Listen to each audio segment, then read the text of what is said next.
This episode is brought to you by Microsoft Azure. Turn your ideas into reality with an Azure free account. Get everything you need to develop apps across cloud and hybrid environments, scale workloads, create cloud-connected mobile experiences, and so much more. Discover what you can create with popular services free for 12 months. Learn more at azure.com. That's AZURE.com. And sign up for a free account to start building in the cloud today. Exclusive presentation of News Radio KMAN, your home for K-State athletics. It's game time. This is The Game on News Radio KMAN.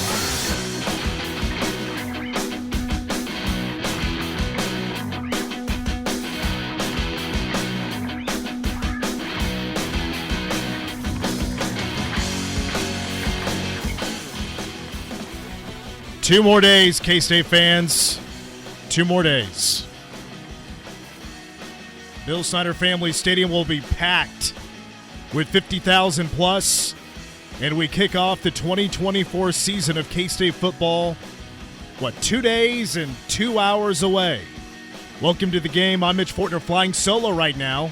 Troy Coverdale will be over at K-State Soccer. They actually kick off at 5:05 against Green Bay this afternoon at Boozer Family Park. So once we get into hour number 2, we'll be keeping you up to date what's going on with the Cats in their first half. We'll obviously the show will be going on for the first half of that matchup over at Boozer, but we'll be keeping up with that.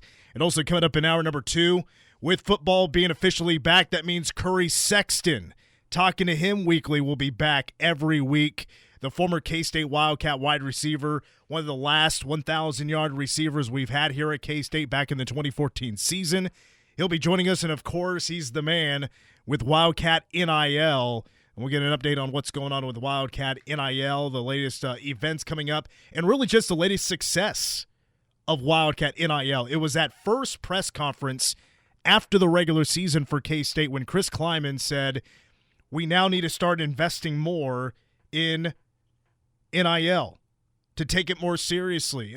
That's not his exact words, of course, but then Gene Taylor reciprocates that message. And since that has taken place, we have seen huge success with recruiting, with NIL, with name, image, and likeness, and more opportunities for student athletes to broaden their horizons, put themselves out there a little bit more with their NIL opportunities. So we'll get caught up with Curry Sexton coming up at 5:10. 5:25, it is Mitch in Vegas, Week 1, Part 1. There's a whole bunch of college football obviously going on this weekend, but it starts tonight. There's a whole bunch of games going on. It's a lot of FBS versus FCS.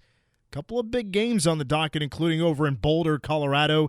KU tonight will play Lindenwood, a former NAIA program out of the state of Missouri. They'll be playing at Children's Mercy Park, the home of Sporting KC.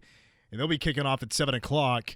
But we'll have 6 games. They're up at Mitch the Fort on X. You can go vote on those. And you represent the people.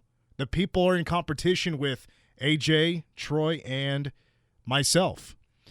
Plus, coming up in hour number 2, we're going to hear from offensive coordinator Connor Riley. Here in our first hour, we'll hear from defensive coordinator Joe Klanderman. A chunk of their press conference speaking to the media. That was just a few hours ago at the Veneer Football Complex.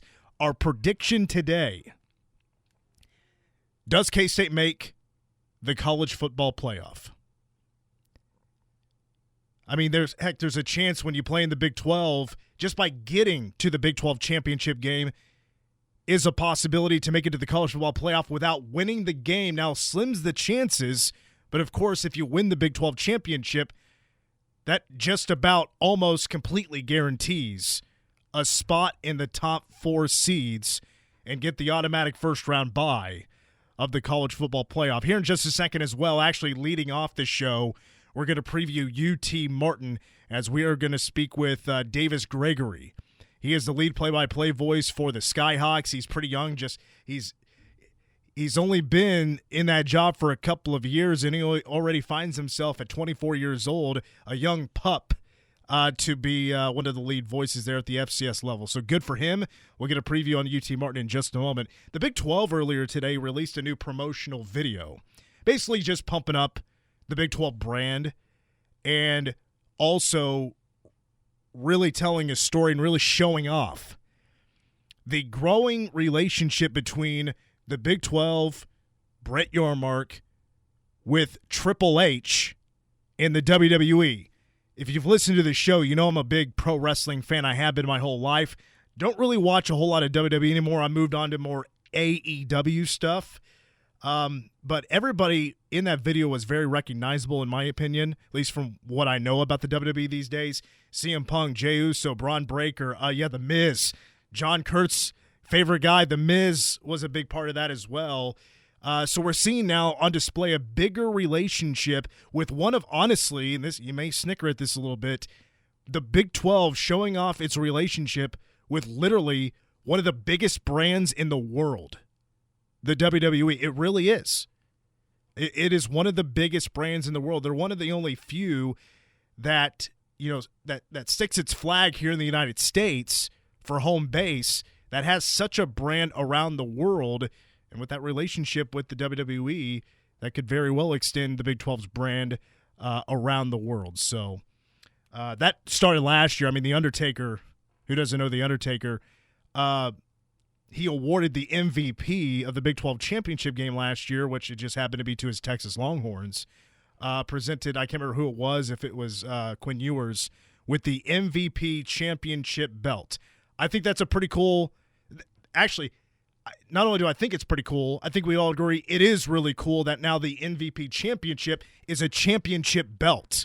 That might be better than the actual trophy itself. That's probably an arguable take there. But, no, we're just seeing the continued growth of the Big 12 brand as they teamed up with the WWE. And now the WWE is so involved with NIL. I mean, heck, you could probably name a guy or two on the K-State football roster that would make good WWE wrestlers. Jordan Riley once upon a time said he wanted to be a pro wrestler when he grew up. I look at Uso Seumalo.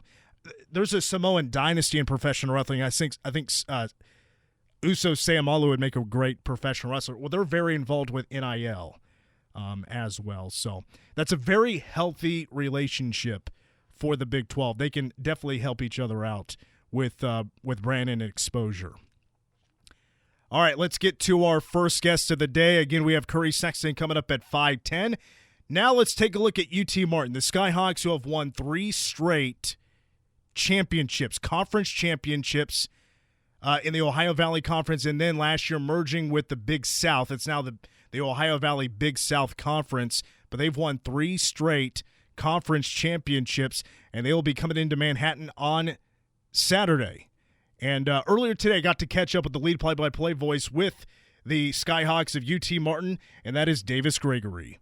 First of all, Davis, really appreciate your time. Thank you for joining us. And I first want to start with a former player for the Skyhawks in Sam Franklin, a great running back last year, almost 1,400 yards, 11 touchdowns, over 6 yards per carry, transferred to Oklahoma. And with the success of UT Martin winning 3 straight league championships, having some pretty good talent at the FCS level, are you seeing that more and more with the success of the Skyhawks, that top talent because of the portal and NIL are transferring more often? Oh, absolutely, Mitch. First off, thanks for having me on. No, yeah, I think that you are. We also had defensive player Dalen Dotson go to Central Florida after I think he's top 10 in sacks in a career and spent about 3 years here, same as Sam. But no, I think you're seeing that also throughout all sports. I mean, men's basketball, we just had 2 excellent players, Jordan Sears and Jacob Cruz, transfer to SEC programs for men's basketball, and you're starting to see a whole lot more of that. But I think for me, as a fan, a graduate of the university, and a guy that is supporting these guys, watching their careers unfold, to be able to see them take that next step up where they could possibly get more recognition and maybe they get to make a little bit more money with NIL and stuff like that. I have no ill will or anything towards those guys. I'm super happy for Sam and Dalen and anyone that has been able to, make that step forward to a bigger stage. But I mean, you are seeing that a whole lot more too with that option. You're not seeing a lot of 4-year guys, 5-year guys stay, but overall, I mean, yeah, you are seeing a whole lot of guys that, man, if they just have this one exceptional year in FCS, they're looking to make another step up. Well, Davis, let's now take a look at the Skyhawks here in 2024. We got to start at quarterback. Kincaid Dent is back. Last year, he transferred in, had himself a very good season, throwing for 25 touchdowns. I think he had 28 overall and over 2,000 yards passing. He's now an older player. He's a senior. So what kind of quarterback is Dent, and are there some high expectations this year? I think there are some really high expectations, and I think it's nothing that Kincaid doesn't have for himself already. He's got some high expectations and expecting a big year for him. And the type of quarterback that he is, he's a pocket passer. He's going to stand in there. He's going to be patient. He's going to let his receivers let their routes develop. He's not afraid to take a hit in there. However, he can also get out and run the football as well. He has been exceptional for us, especially in that first year. Even though he didn't have a spring with us, he still played, at an all-conference level, and certainly expecting him to make another big step and really bring up that completion percentage too here in 2024. And over these 3 years of winning conference championships with Ohio Valley Conference and then last year merging with the Big South, 3 straight conference championships is a big deal and couldn't have done it without the experience of the offense with 3 returning receivers. The interior of the offensive line is back. That was a offense last year ranked 7th in the nation at the FCS level in total offense. Take me through the rest of the offense and what should be the strong part or parts of this offense for UT Martin that could be challenging for the K-State defense. Yeah, you hit on it, Mitch. You hit the receivers, very well experienced Devontae Tanksley, Javante Rucker, and also Zoe Roberts, too, who's been in the program for a long time. Really, Devontae and Zoe have been here for a minute. But I think the tight end position with Max Dowling, and then I believe LeGrone is a transfer that we had just gotten in. He's a big body, and I think you're going to see more receiving out of the tight end position this year for UT Martin than the past couple of years, probably back to when they had Rodney Williams, who's now with the Pittsburgh Steelers. He was a good receiving tight end for us, blocked well. I think you're going to see more activity out of that tight end position compared to last season. But I think for me, the biggest spot is that offensive line. Vance Van Every at center, Drake Carroll, and Josiah Tingley at the offensive guard positions. That offensive line is one of the smartest and one of the best position groups in the entire FCS.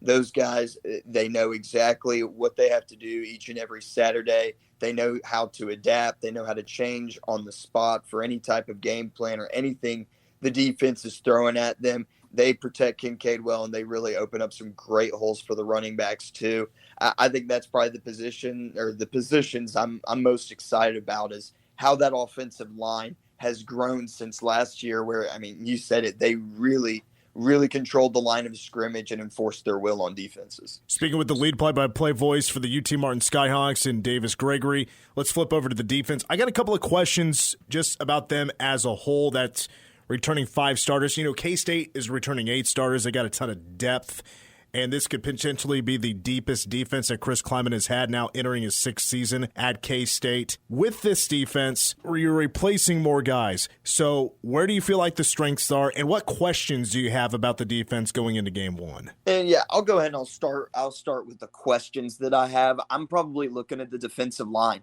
You lose Dalen Dotson, you lose Giovanni Davis, who goes to Florida International. So I think that the defensive line is the spot that I have questions about. I don't have any questions about Charles Perkins on the defensive line, though. A freshman All-American. Perk is a great football player, and he's going to wreak some havoc this season. However, some of those other positions, we get Christian Dow back he's had a ton of experience. He's probably due for a breakout season for us, but probably that defensive line is where I've got the most questions. The strengths, definitely at linebacker. You're looking at Jalen Sharp, Tevin Shipp, Chris Hunter, 3 guys that have certainly paid their dues to this program and now are getting those starting reps and getting the recognition they deserve. They are physical. They can cover the pass well. They can contain a dual threat quarterback well too. So what they do each and every week is so impressive, so much fun to watch, especially when the work that they've put in. I'll go also to the secondary. Really love Josh Hastings at the safety spot. O'Shea Baker, who was a defensive back last year, and he's kind of transferred from DB to safety throughout his career, going to be at the safety spot this season. He is getting pretty much every single FCS preseason All-American honor that you could have a guy get. So he will be special to watch, really fun guy to watch play some football. But then I'm also going to look at Jermichael McGoy at cornerback. J-Mike's a guy that this past year had a really, really good year, covered some of the best receivers that we've played all year. And I think that that's a strength too. I'm also looking, though, at some of the newcomers, seeing how they mesh and seeing how the chemistry, the communication, flows within that defense here in week one. Davis, I want to switch to your head coach for just a moment in Jason Simpson. Of course, we had a long time head coach at K-State and Bill Snyder that, without him, Manhattan wouldn't be what it is today. I know Martin, Tennessee is a lot smaller than Manhattan, but Jason Simpson is now in his 19th season. He's won 4 conference championships. How big of a deal is Coach Simpson in Martin, Tennessee? Oh, I mean, the Simpsons are Martin. I mean, it's as simple as that. I mean, Coach's oldest son, Ty, played at the high school, won them a state championship in 2021, now the backup at Alabama. You've got his daughter, Emma, won multiple state championships in multiple sports, girls basketball and softball at the high school. And then now you've got his youngest son, Graham, just threw 7 touchdowns in his debut at Westview in his freshman season. So he's going to be really special. But no, I mean, they are ingrained in this community, Mitch. I love them. I kind of have a special relationship with them because when Coach Simpson was at Chattanooga, his wife, Miss Julie, was my pre-K teacher when I was living in Chattanooga. So really special connection, though, to the Simpsons, and not just for me, but everybody in this community. They make everyone feel like their family. They're so special. And Coach Simpson, I mean, people don't realize before he got here, UT Martin football was, quite frankly, no holds barred on what I'm going to say. I mean, they were a dumpster fire. UT Martin was an awful football program, but Coach Simpson comes in here and he makes them a winner in his first year, and then you get 3 straight conference championships in the past couple of years. There's nothing else more you can say other than Coach Simpson is UT Martin football. Is there anything that Martin, Tennessee, outside of the university, outside of sports, or in the area that they're known for? The first thing that pops into my mind is we just had a barbecue restaurant open up called Blake's Barbecue. And it's at this old mill that, I mean, whenever I was a freshman, was just run down to the ground. I mean, it was still standing and everything, but nothing was in there. Well, Blake had this barbecue truck that was right across from the Sonic down the road from the mill, and exceptional barbecue. I mean, if anyone's ever in the area, you have to go to Blake's at Southern Milling. It is some of the best food you'll ever eat. But so he's gotten a lot of great reviews from some major food reviewers. So Blake's at Southern Milling is probably, I'd probably say that's the most known thing or most famous thing that we have right now. Other than that, I mean, the fact that Pat Summitt went to UT Martin, that's also a big thing about UTM. She played here as a Skyhawk, was an awesome player. She's got her number in the rafters, and our court is named the Summit, just like at Thompson Bowling Arena for the Volunteers. So I'd probably say those are the 2 biggest things, barbecue and Pat Summitt. That's what we've got going for us. Well, rest in peace, Pat Summitt, former women's basketball coach at Tennessee, one of the greatest of all time. There's no doubt about that. I was looking at but Martin, Tennessee on Google Maps, and it really feels like it's kind of in the middle of nowhere, and sometimes Manhattan, Kansas can kind of feel that way. We do have a regional airport. Does a team fly out of Martin? So there's an airport in Union City, which is about 15 minutes away. And that's been a place that I've known that we've flown out before. We've flown out of Paducah, Kentucky, which is about 45 minutes away. But we've also been known to hop on a flight in Nashville too. It's it's a little hard to recruit when it's a 3-hour drive to the airport, and then fill in the blank hour amount to go see a recruit or go pick up a recruit and then fly them back. And then you've got a 3-hour drive. That's you got to be a really good recruiter, really good talker for those hours that you're going to be spending on the road and in between. But no, the team mainly, I think, flies out of Nashville, but there are times that will fly out of Union City and also Paducah too, just because they're closer. Davis, will this be your first trip to Kansas ever? Yes, this first trip ever to Big 12 country. Growing up as, an SEC fan, and I'd always, watch, Texas, Oklahoma when they were in the Big 12. I'd love watching Kansas State, Colin Klein, those guys play some football. Tyler Lockett too. Really have loved watching how, you said it, Coach Snyder, what he built in Manhattan. Just a tremendous amount of respect for the program, and I'm really excited to experience what you all have up in Manhattan this weekend. Well, let me know if you need any restaurant, bar recommendations, and after the game, I'm looking forward to maybe hearing back from you just to get your experience in Manhattan, what you thought about it. I think that'd be really cool to hear about a first timer in Manhattan. But Davis, we'll wrap it up there. Safe travels to Manhattan. We'll see you in the press box on Saturday. Thank you for your time. Once again, thank you to the lead voice, the play-by-play voice for the UT Martin Skyhawks, Davis Gregory, joining us here on The Game. When we come back, it is prediction 19 out of 20. Does K-State make the college football playoff? We'll discuss when we come back. You're listening to The Game. This is The Game on News Radio KMAN.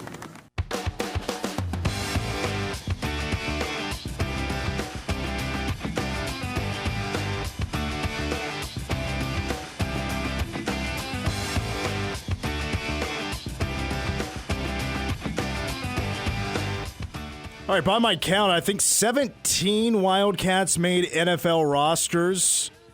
Love the graphic that K-State football put out an hour ago listing all the Cats on 53 mans across the NFL. Tyler Lockett, Seahawks, Juju Brents, still with the Colts. Cooper Beebe is going to be a starting center for the Dallas Cowboys. DJ Reed with the Jets. Felix Anudike-Uzomah, Chiefs. Ben Sinnott has earned a roster spot with the Washington Commanders. Let's see who else we have here. Cody Whitehair's with the Raiders. Russ Yeast, still a Ram. Deuce Vaughn, a Cowboy. Skylar Thompson with the Dolphins.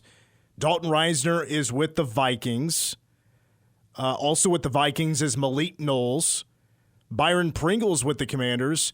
How about Adrian Martinez? He is with the Jets.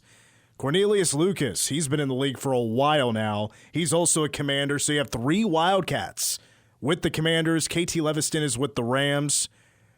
Josh Hayes, Buccaneers. Timmy Horn, the New York Giants. And did I mention Khalid Duke? Khalid Duke is a Tennessee Titan. That is all the Wildcats making rosters for the NFL. Congratulations to all of them. All right, still to come in hour number 2, Mitch in Vegas, part 1.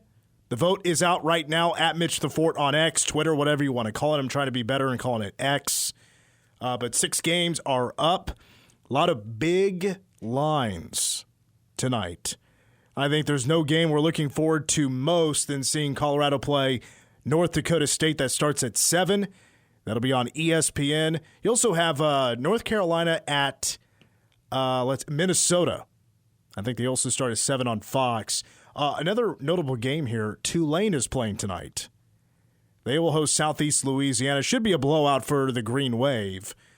But that is notable, of course, because K-State plays Tulane not this Saturday, but next Saturday in New Orleans, and a couple of extra days off for Tulane to get ready for the Cats. Curry Sexton will join us at 5:10. We'll get caught up on what's going on with Wildcat NIL, get his thoughts on the upcoming season, which is 2 days away. 6 o'clock for the kickoff against UT Martin, Powercat Game Day, with yours truly, along with Mason Voth, Tim Everson, and former K-State player Zach Nemechek. It is almost a whole new crew. We have added a host. It's great to have a former player on the show once again. That'll kick off at 2 p.m. Saturday afternoon, 101.5 K-Rock, and, of course, right here on News Radio KMAN. Hear from Connor Riley in hour 2 here in a few moments. We'll hear from Joe Klanderman, a chunk of his press conference from moments ago. at the Vanier Football Complex. Today's prediction, 19 out of 20. Today's prediction is, will K-State make the college football playoff? The playoff has expanded to 12 teams. The top 4 teams are the top 4 highest-ranked conference champions. And unless some miracle, and we're talking powers, I'm not sure if they still consider the Pac-12, which is really a Pac-2 now, in that neighborhood. I don't expect Oregon State or Washington State to make an undefeated, incredible run. But with now 4 powers and 4 top seeds, K-State is, if they win the Big 12, they're pretty much guaranteed a top 4 seed. They take a bye in the first round and they get ready for, whoever wins the first round game to play them. Now, here's the question, though. Really, this is the question because, of course, in my heart, I believe K-State's going to win it all and every single year without any blemishes. It's going to go perfect, and, I tend to blow things up a little bit. But really the question is, how many teams will the Big 12 get in to the college football playoff? I mean, we know the SEC, they're going to get 4 or 5 maybe. You never know. But it's going to be a lot. Then the Big 10 comes in second in the pecking order. How many do they get in? The Big 12, in non-conference play, there aren't really too many entertaining games. And what I mean by entertaining is like against another power team that would be certainly considered as a part of the key resume of a team when they're being considered to be an at-large team for the college football playoff. And who else, when you're the top-ranked teams left in the CFP top 25, who gets in for those other 8 spots, not including, of course, the top-ranked group of 5 team. In my opinion,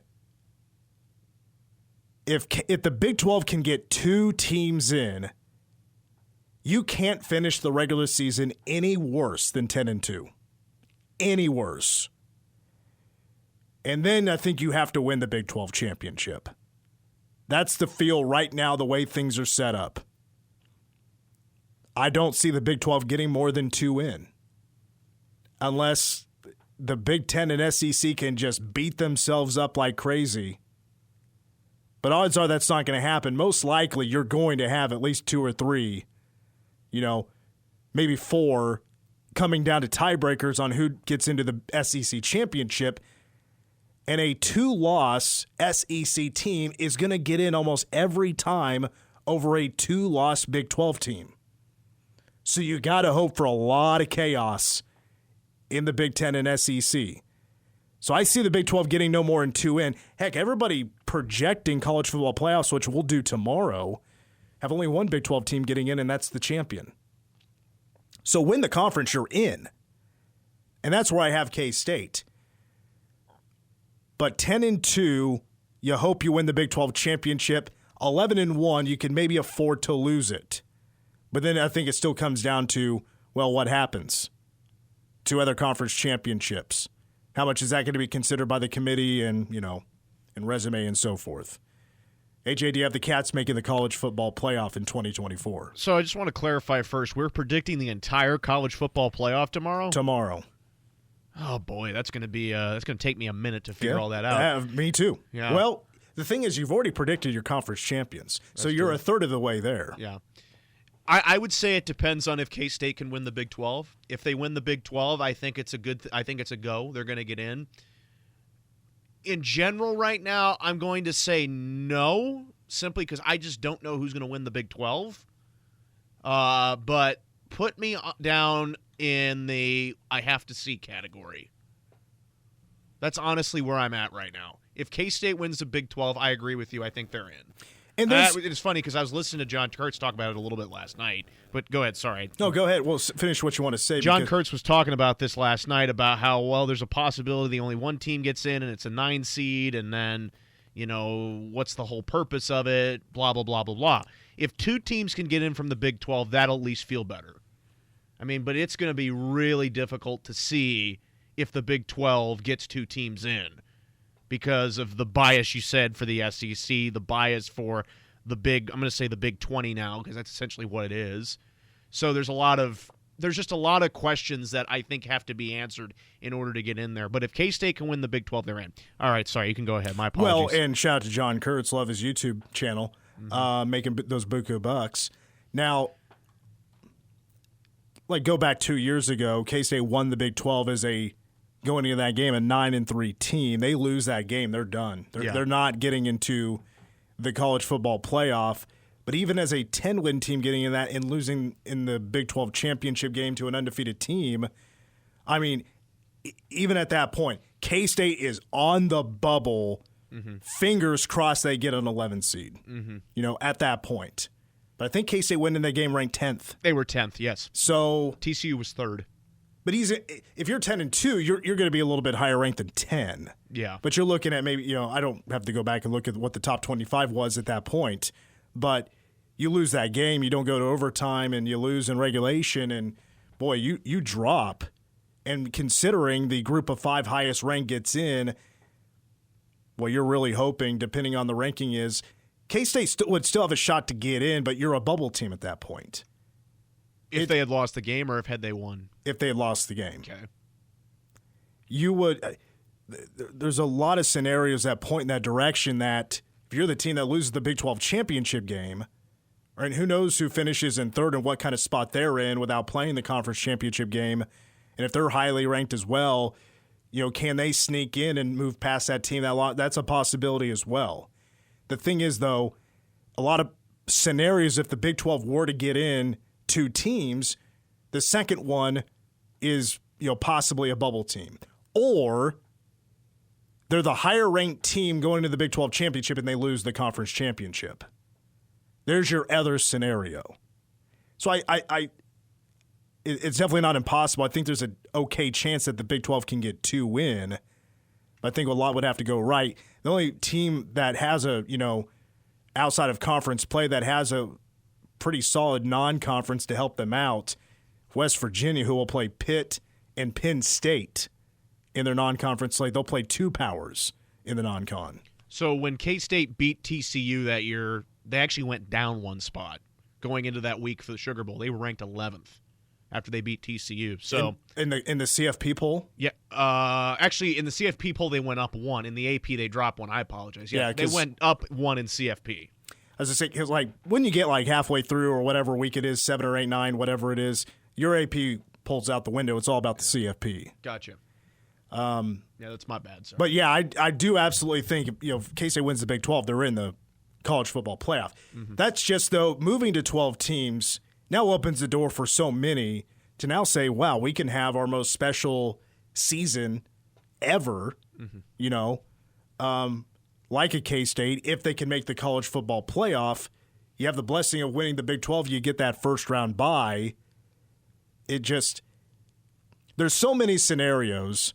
And last year, K-State got caught up in all the tiebreaker stuff and the Big 12 making some rule changes that kept K-State out of the Big 12 championship, which in hindsight, as we look back at it, and even at the time, it's like, okay, this is actually probably the way the rules should be when you've played these 2 teams head-to-head and you lost. And then what was the other thing? They, had played, I don't know what it was, but somehow it still got K-State into the Big 12 championship game, even though the teams they were tied with, they lost to.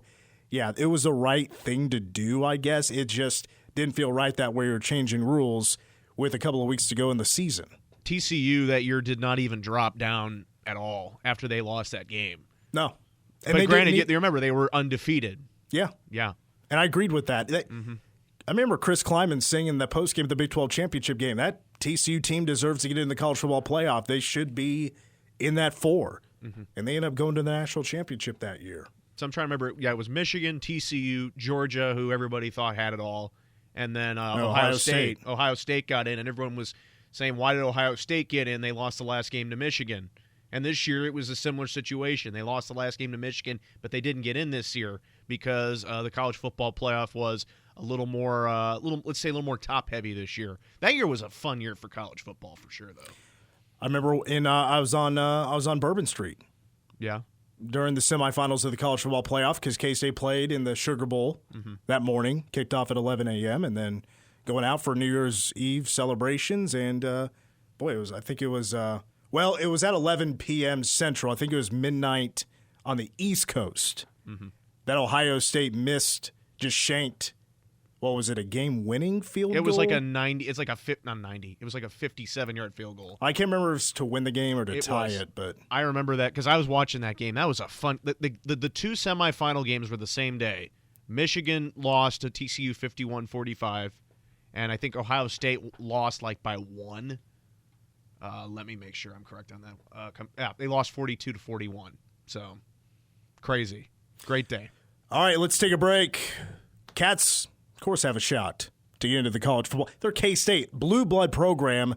Not as many in the Big 12 are as fortunate as K-State as a blue blood program to have the brand and have the national recognition as K-State does, that if you don't win the Big 12 championship, you still got a shot to make the college football playoff. Not everybody's as fortunate. So K-State, more than others, a better shot to make the college football playoff without winning the Big 12 championship.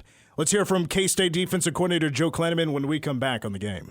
Your home for K-State sports. Deflected on DeBron, intercepted.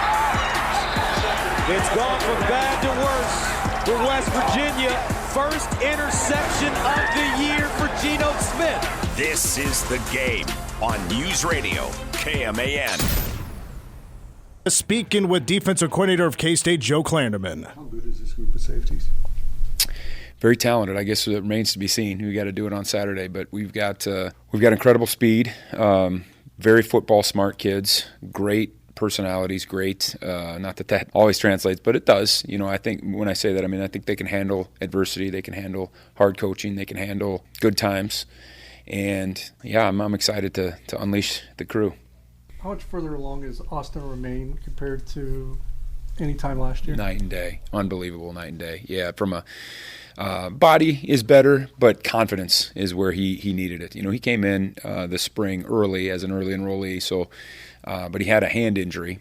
He didn't do a ton that first spring. Last fall, he kind of got thrust into a role that maybe he wasn't ready for. Again, not maybe physically, but mentally. And so it worked all right for a few weeks, and then the grind of college football caught up to him, and I don't think it's going to catch up to him this year. I think he's the way he walks, talks, acts. He's like a veteran guy, and it's cool to see him leading out there. T. Martin returns their quarterback from last year, and I think that's probably a little bit more unique at the FCS level nowadays. What did you see from him on film, and what challenges does he present as an experienced quarterback? I think he's a really good player. I think he can give you a little bit of trouble with his mobility. At first glance, you wouldn't say that he's just. We see Avery Johnson every day. You wouldn't say he's that, but he's longer. So I think he is moving faster. People have a hard time with him in the open field. I think he really has a good grasp of what they're doing offensively, and along with him is a veteran group of receivers that he's worked with, and skill guys, and for that matter, interior linemen. And that's the. You bet continuity is one of the bigger things that brings a good football team up, and they have a ton of it on the offensive side. What has Damian Alalio done to elevate himself? I think similar to Marquise, just his leadership, what he does, how he attacks each drill, each day, each meeting. I was up here July, I don't know, I'm going to make up a date, but it was right after the 4th of July, July 9th. And I was walking around upstairs, and I heard voices, and I went in, and he had all the nose tackles up there meeting, and he was on the board with a pen, and I thought that was just really cool, and I think he's got the attention of a lot of our players just because of who he is and how he goes about his business on an everyday basis. You have two defensive tackles with him and Uso who have played and have emerged. How much does that help this defense? Yeah, this year? We didn't have that maybe last year. At this time, we still had a lot of questions about both of them. Uso, we thought, had a bunch of physical ability, but he had been injured a little bit in fall camp last year and battled some of that throughout the year. Now he's healthy. And, Damian hadn't really proven himself yet. Damian's claim to fame to that point was he was in on the last play of the Big 12 championship, and it was the only play he played that day. And that's, we just feel much more confident about, how they're going to handle the ebbs and flows of week-to-week stuff. Most improved player or position group since day one at camp? Wow, good question. There's so much competition in the defensive end room. It's hard for me to say that's the most improved. I think we feel a lot better right now about our corner situation than we probably did. I knew, Justice James had played a little bit. Jordan Dunbar had played at another institution. Donovan McIntosh was new. We had some questions about the depth there. I think we felt good about our first two. But, who could be 3, 4, 5? And I think we've got 3, 4, 5. And I think we're not afraid to roll those guys in any moment. How has Asa Newsome looked coming back from injury? He's been good. He does some things incredibly violently and quickly. He's just a tremendous athlete. I mean, he could be a track athlete here. I mean, he's that kind of athlete. And I thought early in camp maybe there was a little bit of trepidation with him, changing direction and stuff. But as that got into, hey, we're playing football now, I saw that kind of wear away. He's going to be a good one, I think. As the season gets on, he's going to get better and better. Once again, that's K-State defensive coordinator Joe Klanderman. Cats kick off against UT Martin on Saturday at 6 p.m. Power Cat game day at 2. At K-State defense, Joe Klanderman's been in charge now for a while, moving to the 3-3 back in 2021. These last 3 seasons, the K-State defense allowing 21 points per game, third best in the Big 12, has forced 64 total turnovers in the last 3 seasons. That leads the Big 12. Hour 2 of the game coming up next. We're going to check in with K-State's Curry Sexton from Wildcat NIL. Mitch in Vegas, Week 1, Part 1. We're going to hear from offensive coordinator Connor Riley and Ask Us Anything is going to wrap it up. Hour 2 is coming up next. The Game.